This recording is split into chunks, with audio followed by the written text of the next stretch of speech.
Yes, sir. All right.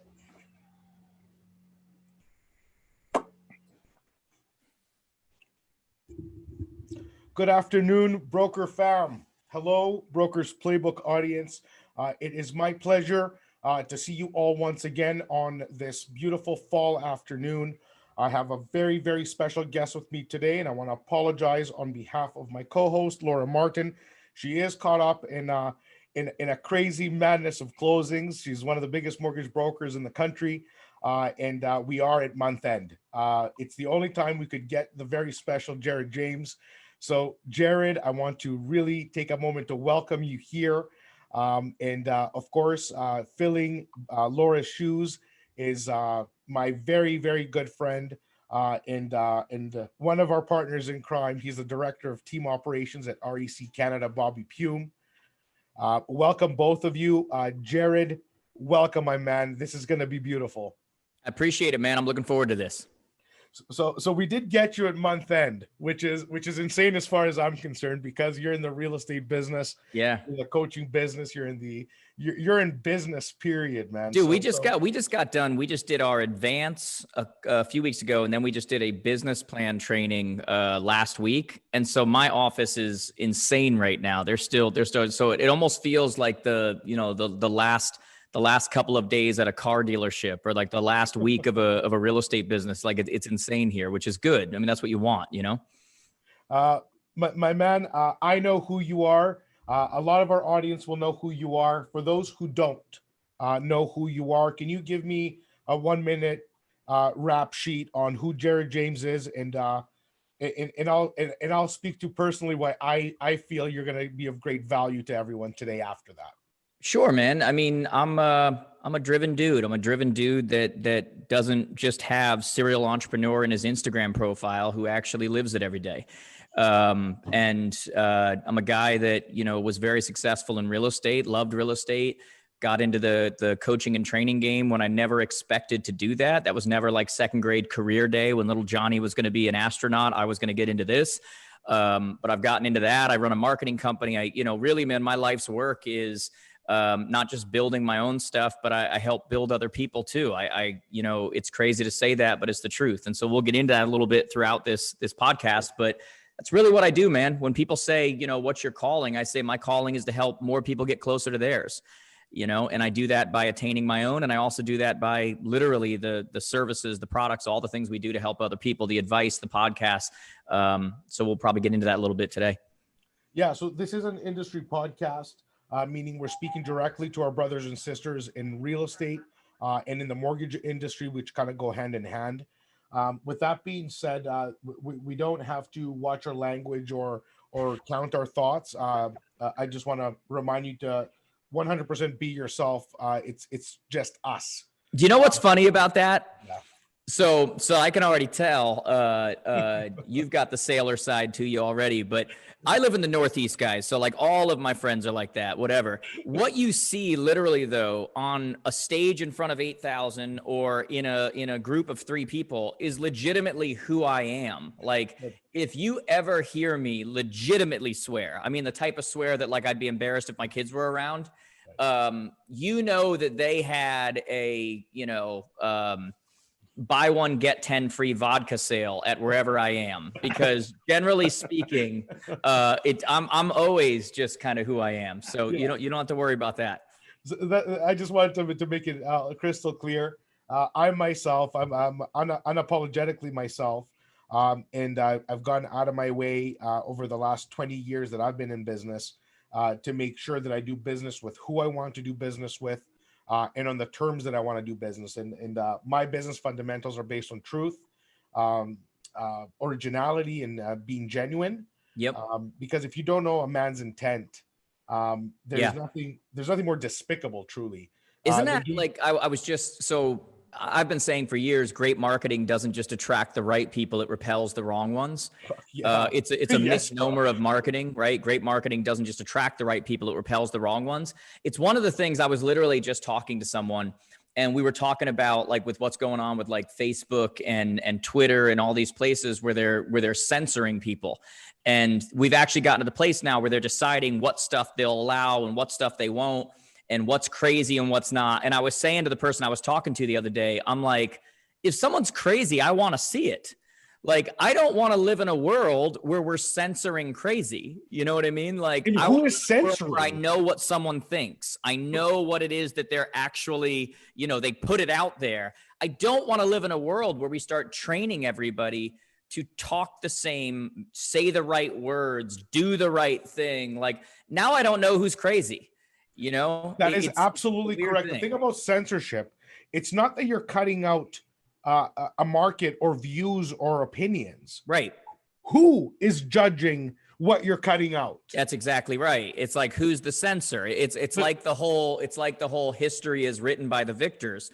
I wonder sometimes how much of our historical data and our historical stories, look, if I tell you a story about what happened last week, it's probably not 100% accurate. Correct.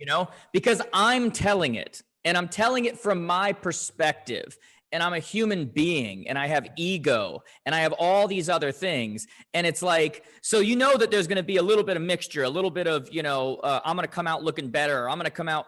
So it's that same thing, man. Like, history is written by the victors. And when you start talking about censorship, well, it's being censored by someone. It's just, man, that's a crazy world to even think about if we start going down that road. And it is happening. We're going to step away from it because that's going to lead us into politics, which is never a good idea.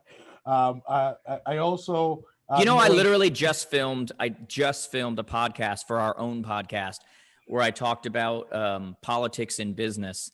And overall, I tell people, look, stay out of it. It's like, to me, what we just talked about, that's not, no, that's just common sense. Like, that's, look, but overall, when you do something personally,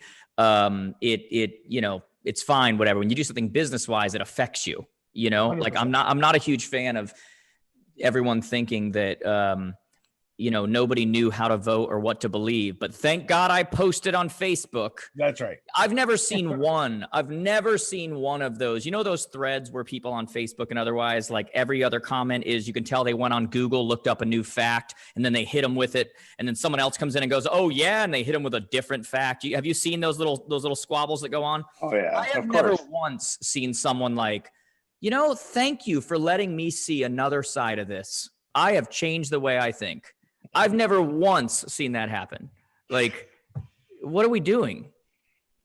I will speak to it. Like, I'm part of, first and foremost, I'm an extremely political person. I have a massive passion for global politics, geopolitical affairs. It's just something that I enjoy and I love. It's part of you. You like it. I love it. Yeah. So for me, and this isn't to talk about, again, specific politics. I enjoy it. I enjoy people watching. I love to see people's reaction. You can tell a lot about a person's past by the way they speak and what they support. Yeah. Like where they we could do a whole show just on that, but just on that. But it also, and I think this is going to be our segue now back into real estate. Yep. Because as a leader of your organization, as a businessman, for you to be a catalyst of business, mm-hmm. for you to have your people respect you, because if you don't have the respect of your business partners, your employees, your strategic partners, you have nothing. You don't have anything at all. Right. You're just a tool that's being used. Right. So for you to have respect, it's all about value proposition. It's all about mutual respect of opinion. And it's definitely, in my opinion, it's definitely about knowing when to shut up, knowing when to speak, knowing when to respect somebody else's views, even if they are blazingly different than yours. Yeah. And you cannot possibly be sitting where you are today, Jared, if you did not have those qualities. Yeah, that's, again, we could do a whole thing just on that, man. So with that being said, I want to ask you a question. Yeah. And I want you to speak to what qualities so I'm a team leader. I have 38 agents. You lead a massive organization. You speak to thousands of agents. Coaching and mentorship. You're a coach. This is what you get paid to do. Yep. Tell me why it is important as an agent to have a coach and a mentor whether it's you or somebody else, why is it important? What is the value in having a guy like you guide me down my business path? Well, to connect what we said in the beginning, I said in the beginning, when you tell a story, it's not the same as last week because we have ego involved. We have person involved. We have, you know what I mean? Do you think your business is any different? The idea that we are able to self-coach ourselves. I see these things in online all the time. You don't need a coach. You just need to, and it's like all this stuff. And I'm just going like, that's ridiculous. When you live in the picture frame, you only see it from one level, like here's the downside of living in your own picture frame. You don't see the picture. Okay. Everyone else sees the picture, but you don't see the picture. And that's what people are doing is they're living in their own picture frame. There is real value to having somebody who cares about you, that's trained, that like knows what to look for, that was with you when you talked about what you wanted and why you wanted it, and is just as committed to that goal 3 months down the road when all of a sudden you realize how addicted you were to your unpredictable patterns, okay? Because that's what's gonna happen right now, is we're gonna head into the new year and everybody's gonna decide what they want and why they want it. And they're gonna think about the results, but they're not gonna picture the process. They're just gonna picture, it's, hey, I wanna lose 40 pounds, but they don't think about, hey, on that 5th day in a row, I'm going to the gym when it's still dark and cold out. And well, do you still want to lose 40 pounds or would you rather get 40 more minutes of sleep? Right.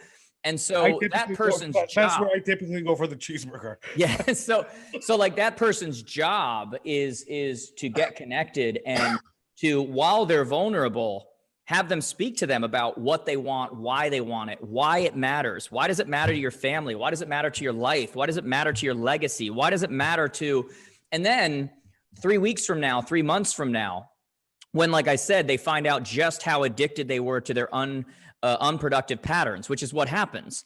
We get into these unproductive patterns and we don't even realize it. And then 3 months in, we realize, I know that's not good for me, but man, am I addicted to that.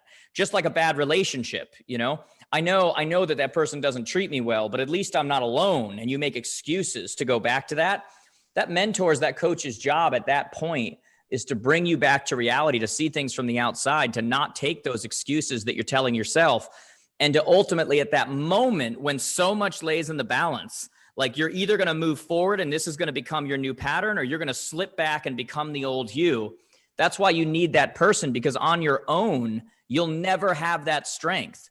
On your own, you will always convince yourself. Nobody knows you like you. Nobody knows how to trick you like you do. Nobody knows, like, you need that outside person. And not to be cliche, but you see it in every area of everyone's lives. It's of anybody who's highly successful. Tiger Woods has a swing coach. What the heck is this guy going to teach Tiger Woods about golf? He's not there for that. He's there to be watching from outside the picture and to see when he starts getting lazy and to see when his elbow's coming up and to see the things that they can't see. And that's what that person's job is. And look, it's not an accident. Like, if you look at our people on average in year one have a 69% increase in sales volume and a 43% increase in revenue. Okay. So why does that happen? Does it mean that they weren't capable of it sooner? Does it mean that? No, it means now they're being held accountable. They make a plan, they're held accountable, and those results come because at the moment they would have tricked themselves, at the moment they would have, someone's there going, it's literally my job to not allow you to give that excuse. You see what I'm saying? Literally. Absolutely. It's literally my job to make sure, just like when you go to a trainer at a gym. For many people, if you go on your own, you don't have the self-discipline to keep going. But some people go that Tuesday on the 3rd week because I can't cancel last minute on Ron. Ron's waiting for me, And then they go and they take that first step, even though they don't feel like it. And next thing you know, they got a full workout in. It's the same thing in anything. The only difference is this affects your life so much because it affects your revenue. And when you affect someone's revenue, I mean, my God, how many relationships are ruined? You think it's because, you don't trust them or this, but it really came from the fact that you were struggling financially. You started getting stressed and then you started nitpicking. It affects so much, and we know that.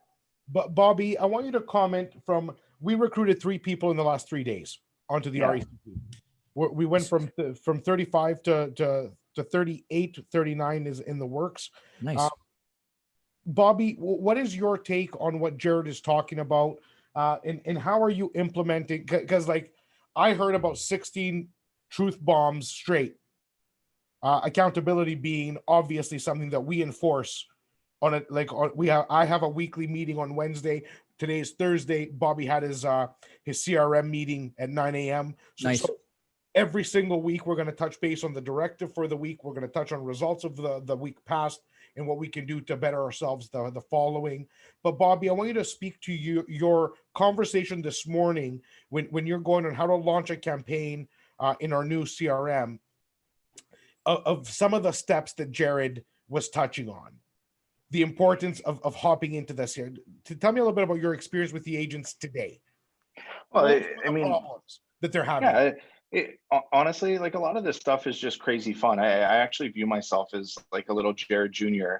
being newer to the business, but like I follow just about everything, not to fangirl out or anything, Jared, but like I'm super excited to be here, That's awesome. right? No, but honestly, everybody runs into these problems. And because everybody runs into these problems, even the simplest of sounding boards and accountability structure is going to make that person both more accountable and in theory then more successful when it comes down the line to it. I find it from the most junior of agents. We got a guy in our team who like he's barely gotten his license. Okay? And like he's super excited to just be in a room full of people that will help hold him accountable, but then also teach him all of the little nuances that 25 years in the business can help with. So now we've turned some of our agents into coaches. But on the same end, right, the guy with 25 years of experience is absolutely going to turn back around and rely on the next coach down the line to help him understand what technology is. It's incredible to watch. That is happening. That's big. So like, that's and guys, you just said something that like I was thinking of this while you guys were talking, and it's just so true. When you say what's the role of a coach, the obvious one is accountability and the things that I talked about. But I think one of the greatest things that a coach does that we don't necessarily always think about is that they really help you and they hold you accountable to do the boring crap. You know, the boring crap is actually where work gets done. You know what I mean? It's the, you know, I give this example all the time and I talk about the 1%, 99%, like the things we're known for are 1%. You know, I'm on stage. People are like, there's a speaker. It's less than 1% of my life. And people call me speaker. You know, I'm a dad more than I'm a speaker, you know, but nobody says there's Jared the dad.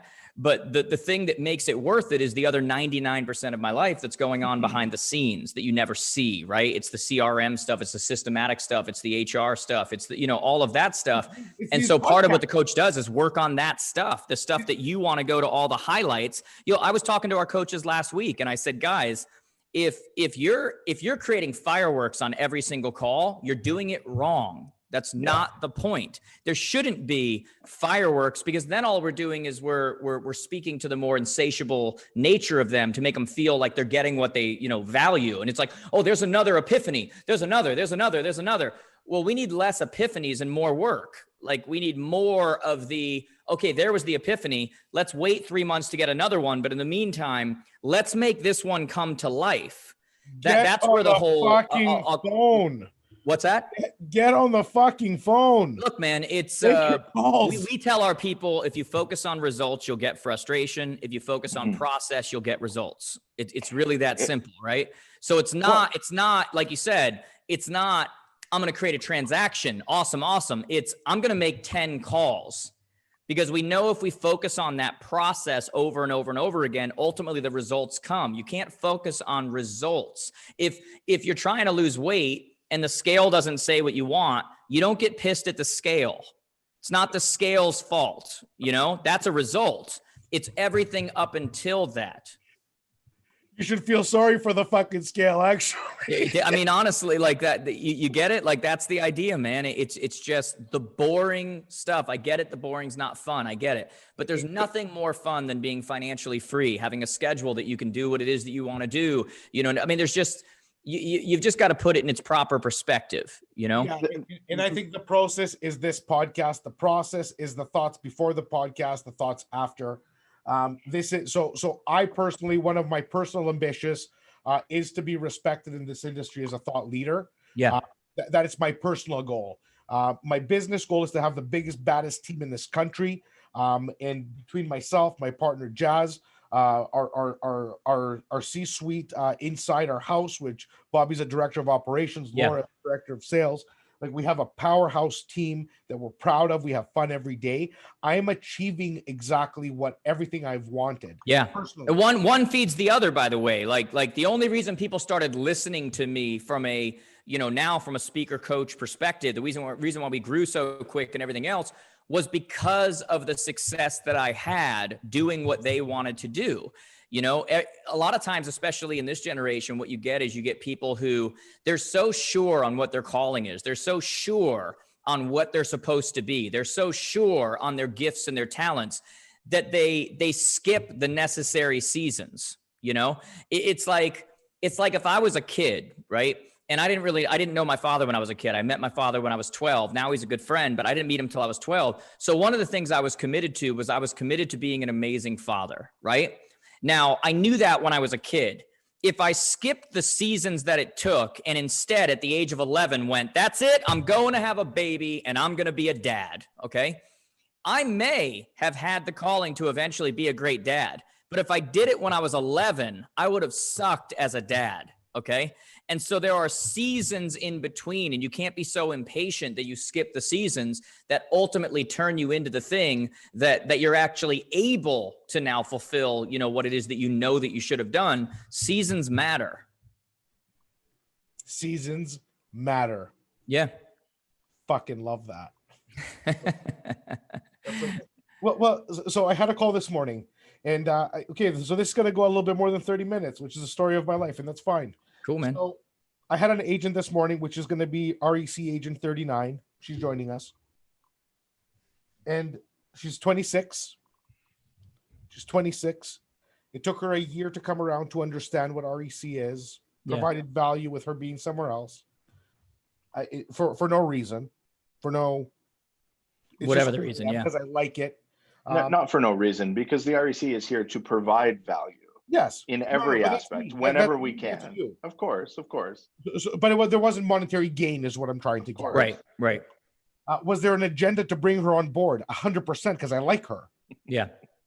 But monetarily, she's not going to move my needle, ever. At her height, the business model, one person cannot move my needle enough for me to get out of bed. Right. It has to be a volume game, and it's incremental. Yeah. So this is a person who, the first question I said, I was like, I just want you to truly understand that the words that are coming out of my mouth have nothing to do with you making me money, and you need to believe that. So if you don't believe that, stop me so we don't waste our time. So you're 26. I got in the business when I was 26. Yeah. That's when I got licensed at 26. I was in real estate about a year and a half before that, unlicensed. Yeah. So I said, I am 40 today. I'm a 1980s guy. Or 1980, May 2nd, 1980. I said, I'm 40 years old. Do you understand that I'm 14 years ahead of you? 14 years.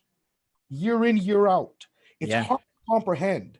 Yeah. I can't believe it either. Yeah, me either. But when I looked in her eyes, I was like, please listen to me. I have learned a lot. I have made a lot of money. I have lost a fucking truckload of money. I wasted time, effort, energy.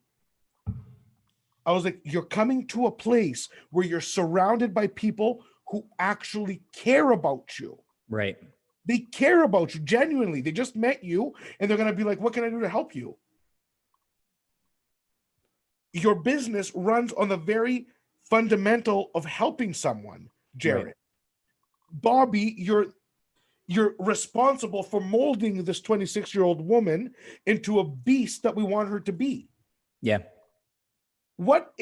So this question is for both of you, and Jared, I want you first because you're from the outside. What is the mental?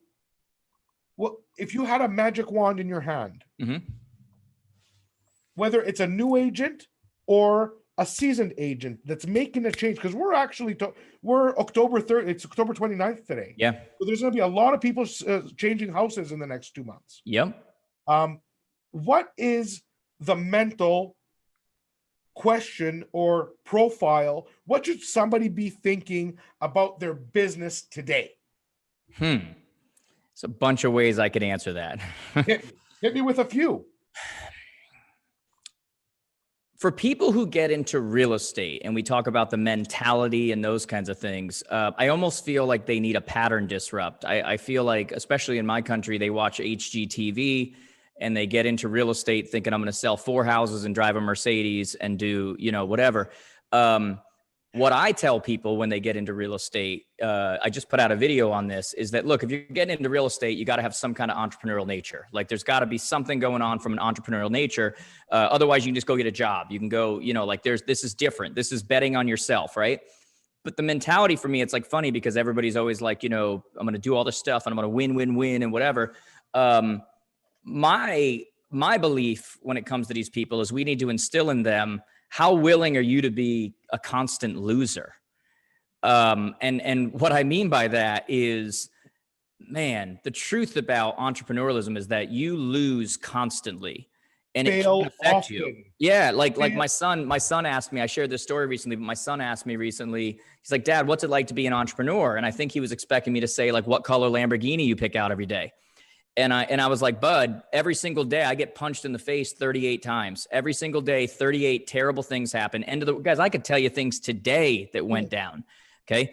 It's just every single day. And I said, in those same day, 3 good things happen. And I just hope the 3 outweigh the bad.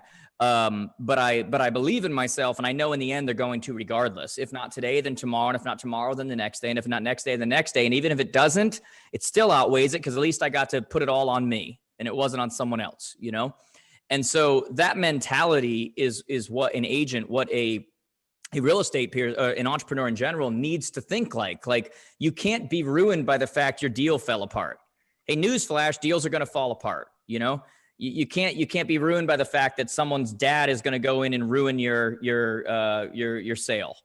Because they go in and now they tear the place apart. You can't get ruined by the fact that an appraisal. You can't get you almost have to accept the fact that I'm going to be in the role quite a bit of a full-time loser. I'm going to lose and lose and lose. But in the end, knowing myself, I'm going to bet on myself. I'm going to win, period. That's it. And so from a mentality standpoint, I'd probably tell you, I think sometimes we set them up too much for success. And I'm all for success. You guys know that. But you can't have success without failure, bro. And you got to be a loser. Like that's it. There's a difference between reading your Instagram quotes and actually living them. And so when you look at quotes like, the cliche stuff, right? The only W's and L's that actually matter are winning and learning. And, a lot of people read that like, that's awesome. And then the first time they get hit, they're curled up in the corner, waiting for someone to come over and pet them like a dog. At some point when they really mean something to you, you have the opportunity to actually live it and believe it. I look at quotes and they hit me differently. Like I come up with quotes, they hit me differently because I'm living them every single day. I know what it's like to feel like you actually lost, like over and over and over again. I know what it's like to think, maybe I should get into something else. Maybe I'm not made for this. Maybe I'm not, whatever. But I also know what it's like to take that, what looked like a loss, but because I keep going, to turn it into a learn. And then I know what it's like to actually achieve and actually feel victories. And actually that's different than just reading about it. So they need to know that, like they need to know what that feels like. They need to be ready for that. Jared, you almost made me fall off my seat, winning and learning versus winning and losing. It's actually probably what I stand for. I've used that quote about 1,000 times. I live that quote. Yeah. And so I'm going to give everyone a little my secret to defining that very quote. There is no winning and losing, there's only winning and learning. Yeah. You cannot live that quote, or else you're going to be you will be a loser if you try to never feel the failure. I feel the failure every day. I fail every day. Every day. But the win today, for example, is spending an hour with Jared. That's fucking massive. It's massive to me. Whether somebody else values it or not, I value it. That's my win for the day. Whatever happens from here, fail me this, fail me that, I don't give a shit. Yeah. But what I will say is this: it all is founded on gratefulness. Yeah, of course. Business, all of it. So win or lose, if you're to think. So this is something that it's a little bit from Gary Vee, a little bit from my own life experience, a little bit from my mother, a little bit from you. May my mother rest in peace. Today's a big day for her. However, this is fundamental because gratefulness drives the whole thing. You are privileged to have an F, to have the L. You are so lucky to have something that you did and it failed. How fucking lucky are you? Yeah. Because you could have won. You didn't, but you could have. More importantly, though, you got to choose what you did. What a privilege. Yeah, man. How grateful do you need to be to have the opportunity to fail? Dude, I live by that, man. Like I tell people all the time, happiness doesn't come by whether you achieve or don't achieve your goals. It comes by realizing just how lucky you are to set them to begin with. Like that's life changing for some people. Like if you're getting upset because you had a deal fall apart, or you're getting upset because an agent wasn't nice to you, or you're getting upset, whatever it was, like just think for a second, not to pull the whole that, there's starving people in China thing, but like there are people who are born with literally no chance. They get put in a factory. That's their only life, their whole life. They have no chance of ever going anywhere. You won the lottery and were put in a position where you got to pick your career. And the fact that you had a deal fall apart meant that you have just as much power to create another one and another one and another one and another one. And so, happiness doesn't come from whether you hit your goals or not. It comes regardless of whether you do, because you realize just how freaking lucky you are to live in a life where you get to set your goal to begin with. That you win from the beginning. It's like, regardless of what happens, already won. When you understand that, there's the power of gratitude. That's right. Because you had no choice. I didn't choose to be born here. I didn't choose to be born as me. I didn't choose to be like, neither did someone else. That's, man, like no matter what's going on in my life, no matter what's going on, I just stop and I think about that. And I'm just like, so I will say, and that's the thing, when you peel back the layers of the onion and you get to the core, unless your core belief system is founded upon gratefulness and about understanding how lucky we are as human beings to be living, breathing this air, this is where it all starts. Bobby, give us your take on again, it's going to be November 1st in a couple of days. People are going to be making moves. What should they be thinking about? Should they be thinking about a new business plan? I think Jared really touched on the mentality of somebody looking at the business as an option. Why don't you speak to what would be your advice to somebody? They're at end of 4 years in the business. They didn't hit 250 like they thought they would in year one. They realized that getting to 250 takes a lot more than a couple of friends on Facebook and a couple of posts on Instagram. Right. Aaron, it's okay, buddy. You can walk in and out. Give us your take on what should a 4 or 5 year realtor. They're frustrated. They want to make a change. What should they be focused on? And then Aaron can draw on. To be fair about it, like I actually don't know, Simos. I want to see a business plan, and I think that goes back to Agent 39. We have to be able to treat these things as a business. I want to understand, as your coach, as somebody who's going to be able to put you into the place that you want to be, or at least help guide you there. I need to know what you're thinking. You have to be able to put these things down and then have the wherewithal to understand that the world isn't fair. Fair is what you pay to get on the bus, and that you're going to have to work for everything. That's literally all I need to know. From that point forward, I honestly believe that anybody from there is moldable, right? To the degree that they can go off and do the thing. I believe that anybody can do it. They just have to put it into their mind that they can. Jared? Yeah, I would, like if I'm dealing with someone, I don't care if they're year 4, year 1, we're doing this with a lot of our students right now. We need to have, a goal for what it is that you're trying to achieve. So we talk about the 7 stages of growth in real estate, right? And we break down the 7 stages. And our goal with everybody within real estate is, look, you're either going to run a business or you're going to run around. Okay. You either run a business or you run around. And real estate classes don't teach you how to run a business. The average person you see in a real estate office doesn't teach you how to run a business. They teach you how to hate their life. They teach you how to build a prison around themselves. but they don't teach you how to run a business. And so we're going to get clear with someone on which stage, according to the season you're in your life, makes sense for you. Not all people are going to go to stage 7, but almost all belong in like stage 3 or 4. So what's the next stage? Okay. And now all of our planning, everything we're doing, the schedule creation, everything we're doing for the coming year is not going to be based on some, hey, I'm ready to work hard. Hey, I want to be successful. Hey, I'm willing to do anything. It's going to be filtered through the litmus test of where are we trying to go? So our decisions are going to be filtered through what's the next step, right?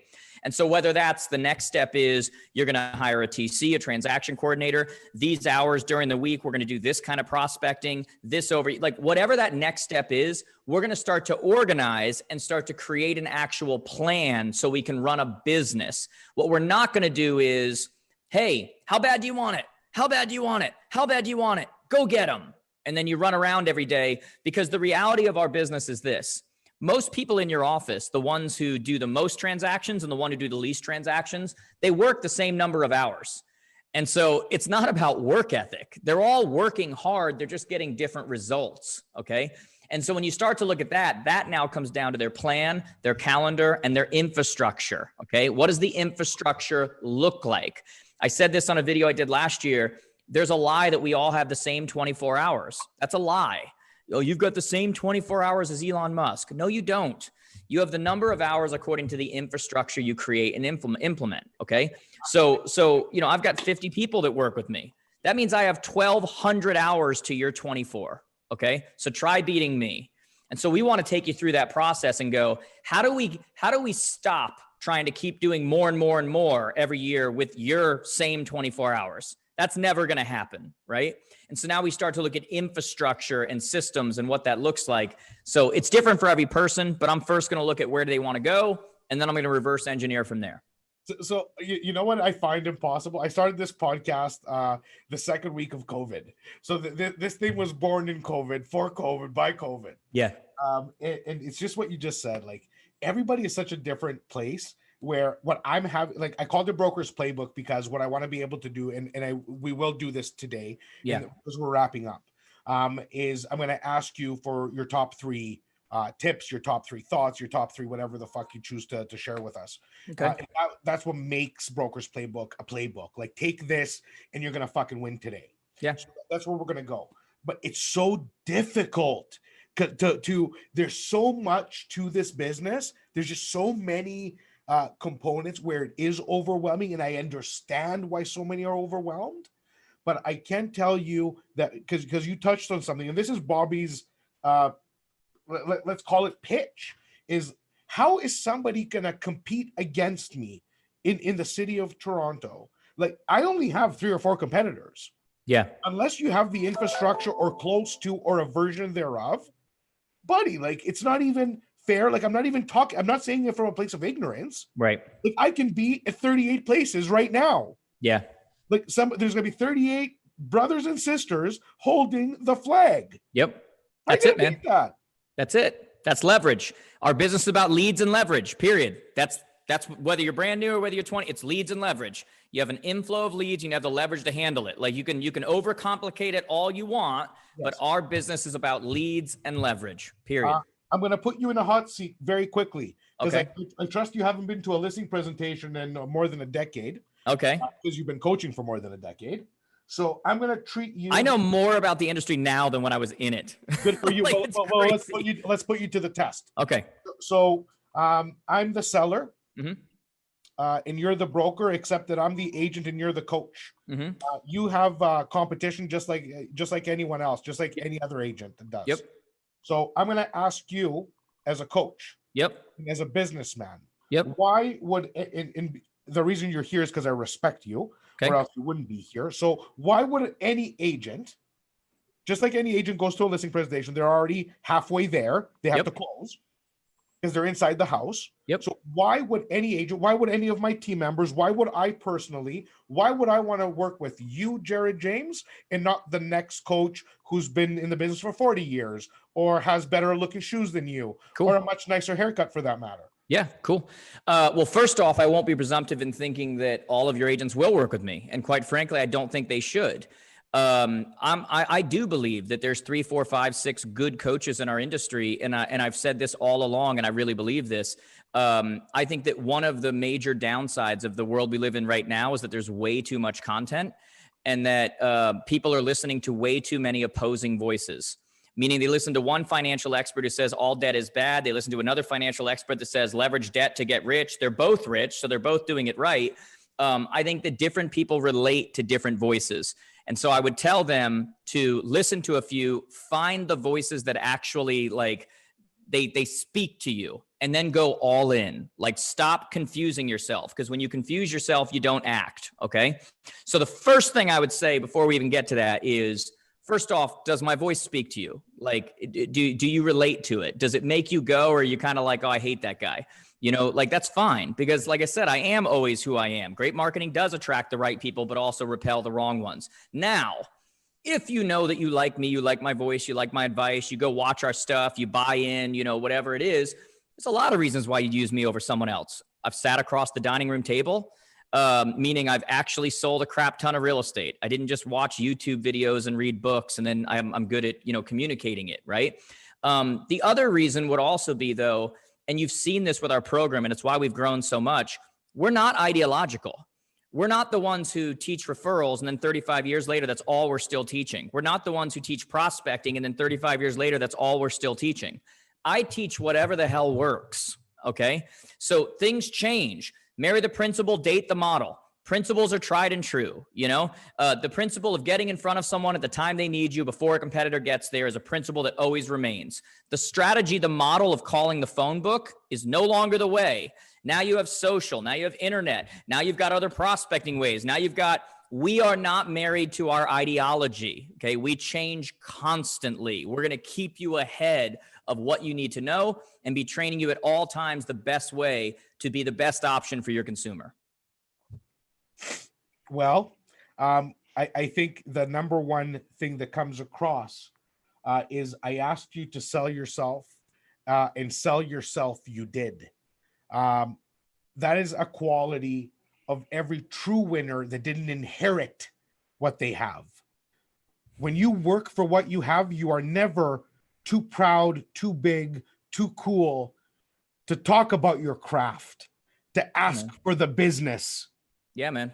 By the way, I believe it. And I also believe that some people don't belong with us. I don't think their personality clashes. I think that they're going to do better with someone else. But those people that do, you're not going to find it better. Like, you know, like, friend, when somebody tells me I thought you're too big to do my listing, that is my failure.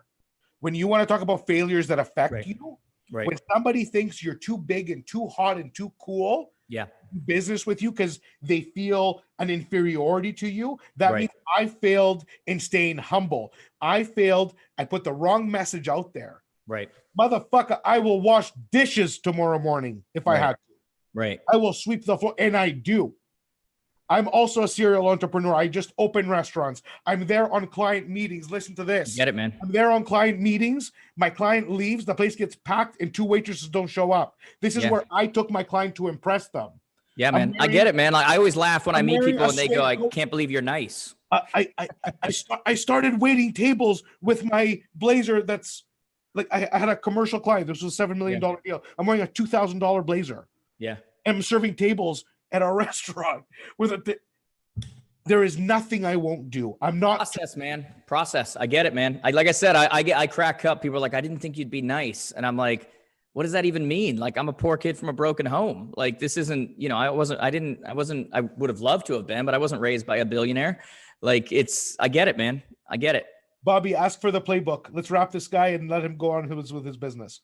Yeah. I mean, Jared, I don't know. I want you to send just one message to our team, to everybody for that matter. Just one thing today. That's all I want.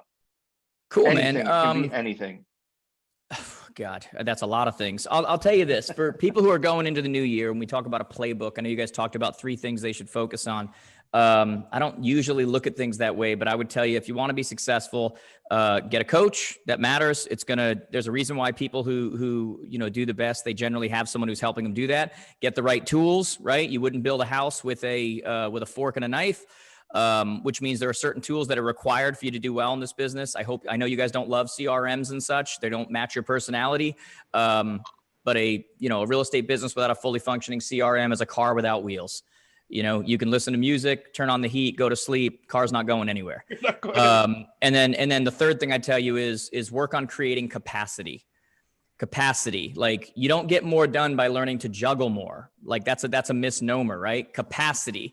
The reason why you see me all the time on Instagram stories and Facebook stories doing hashtag did you sweat today every single day, and exercising and eating right and working on my relationships with my family and working on my spiritual well-being, and because I'm creating capacity, right? We don't get more done by learning to juggle more. When you're shooting an arrow, it's a very simple thing though, but when you're shooting an arrow, how far that arrow goes has little to do with what happens when it's in the air. It's what happens before it ever leaves the bow.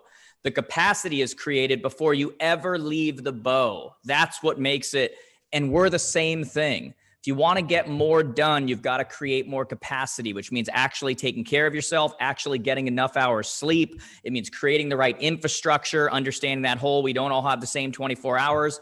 So I would tell you, get a coach, get the right tools, and start working on creating capacity to do more, both in yourself and in your infrastructure. I can't thank you anymore. Amazing, my man. Thank you. This hour was the highlight of my week for sure. That flew by, man. You have a fan in me. You have a friend in me. You're a friend of the REC because you've been my partner. Jazz Takar is the host and runs the REC experience. Oh yeah. You've appeared on there. You are a friend of our organization as a whole. You've done tons of trainings. I want to thank you for your time from the bottom of my heart. I'm grateful that we spent this hour together. If I can ever be of any value to you, by all means, let me know. Myself, Bobby, our entire organization is at your call, my man. We appreciate you. And awesome, man. I seriously appreciate it, man. Love being on here with you guys. That absolutely flew by. I tell everybody, if you're watching, hey, go to connectwithjared.com, connect on all the social channels, say hello, whatever. We'll put out all sorts of content for you guys. But I'm going to share those. I'm going to share all the best methods of reaching, of getting in touch with you and your guys, cool. and your gals. But I'll definitely tag you. I'll provide you a copy of this, my dude. Awesome. And let's share it. Let's share the wealth. Let's share the knowledge, and let's collaborate into more success. Awesome, guys. Thank you so much. Seriously. Jared, we'll talk to you soon. Thanks, Jared. Talk to you guys. See you guys.